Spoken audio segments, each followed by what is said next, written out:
আসসালামু আলাইকুম আপু, এর আশা করি ভালো আছো, তোমরা ভালো থাকো, দোয়া করি। আজও একটা সুন্দর ব্লগ নিয়ে আসছি। পুরো ভিডিওটি দেখো, ভালো লাগলো অবশ্যই আপুকে একটা লাইক দিবা, সাবস্ক্রাইব করবা।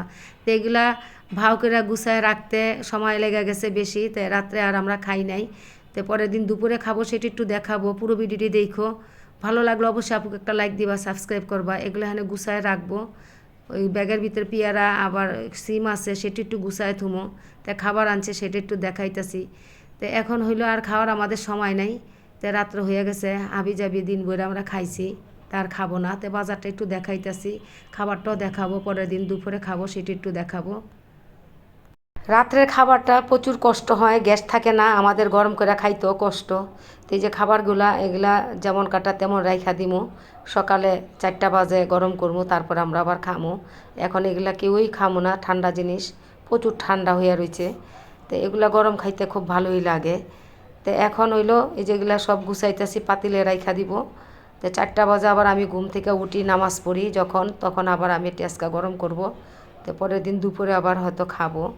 তো এগুলা আবার হয়তো কেউ ঠান্ডাও খাইতে পারে, নাতি জুজি খায় তো কিছু খাইব, ছেলেও কিছু খাইব। তা আমি আর বউ খাবো না এখন ঠান্ডা জিনিস, ঠান্ডাটা খাইলে সমস্যা হয়। এগুলা গরম গরমই মজা লাগে, পোলাও আর মুরগি। ঠান্ডা হয়ে গেলে সব খাবারই বেস্বাদ হয়ে যায়, স্বাদটা আর থাকে না। এটি ফার্ম না, এটি বলে কক মুরগি। এই পরে যাইব, ঠ্যাং ঠুং সব লইছিস একেবারে, ভালো ভালো কাজ করছিস। ওই 4টা ঠ্যাং রান্না করে লগে লইছিস না, এই জন্যই এত দেখা যাইতেছে না। ভালো হয়েছে, ঠ্যাং ঠুং খায় না দেখা, এই জন্য না, ভালো হয়েছে। শীতের খাবারটা কিন্তু গরমই ভালো লাগে, শীতের খাবারটা ঠান্ডা কিন্তু ভালো লাগে না। যেটাই খাই একটু গরম ভালো লাগে, আর গরমের দিনও ঠান্ডা খাবারটা খাইতে ভালো লাগে, যেহেতু শরীর থাকে গরম। আর শীতের দিনে তো শরীর একদম ঠান্ডা হয়ে থাকে। তা আমরা তো মানুষের বাসায় এই যে দেখোই ইটা দিয়ে রান্না করি, গ্যাসে তো অনেক সমস্যা দেয়। আবার নিজের বাড়ি থাকতেও সুন্দর করে পাকের ঘর বানায় নিতাম, নিজের ইচ্ছা মতো আমরা যখন খুশি তখন রান্না করতাম। এটা তো অন্যের বাড়ি থাকা হয়, নিজের ইচ্ছা মতো সব কিছু করা যায় না। তো ঘরের পার্মানেন্ট গ্যাসটা থাকলে সব সময় চুলাটা জ্বালাল থাকে, যখন খুশি তখনই শীত গরমে আমরা যেটা খুশি বানায় খাইতে পারি। বহুত কষ্ট হয় কিন্তু গ্যাসের জন্য আমাদের, সমস্যায় আছি।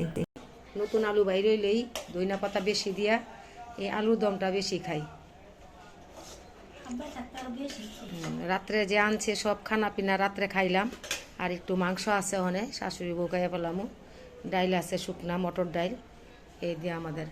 আর ওর হৌরে থাকলে তো সব সময় প্রতিদিন আলু 1 কেজি করে দম দিতাম, প্রত্যেক দিন 1 কেজি হইতো, হইলেও না আমরা খাইয়ালে 1000। হ্যাঁ, লাগতো না আলুর দমটা আমরা সবসময় পিয়ালের দাদাই যখন থাকতো আর বেশি খাইতাম। বিসমিল্লাহ, এরা মারে গিফট করলাম, এরা মা টাইম ট্যাং আমার বউ আমার গিফট করছে ট্যাং। আলুর দমটা খাইতে খুব মজা লাগবে। ও আমার ট্যাং দিছে, আমি একটা ঠ্যাং দেই।